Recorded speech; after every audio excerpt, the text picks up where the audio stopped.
President Trump today on vacation, but hardly in vacation mode. No public appearances, but plenty of public complaints. Watching cable news coverage, still fuming about Robert Mueller's inquiry, even after himself reigniting controversy about that 2016 Trump Tower meeting between his son and a Russian lawyer tied to the Kremlin. Donald Trump Jr. today trying to clean up after his father admitted outright that it was about getting dirt on Hillary Clinton, blaming the media instead. They've gotten plenty of mileage out of this thing, and they're going to keep milking it for as long as they possibly can.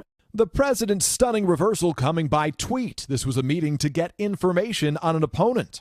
A far cry from the misleading explanation he dictated from Air Force One on his son's behalf last summer.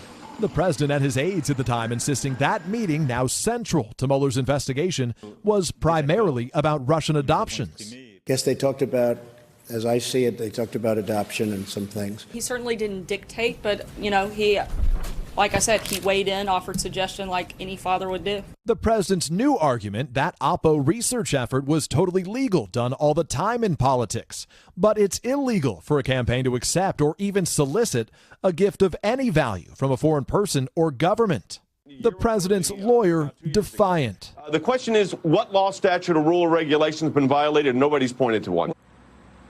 One big question still looming over the president's week here in New Jersey, whether he'll finally agree to sit down for an interview with special counsel Robert Mueller. The president's lawyer, Rudy Giuliani, telling NBC News he's preparing to respond to Mueller's request in the coming days. Hey, NBC News fans, thanks for checking out our YouTube channel. Subscribe by clicking on that button down here and click on any of the videos over here to watch the latest interviews, show highlights, and digital exclusives.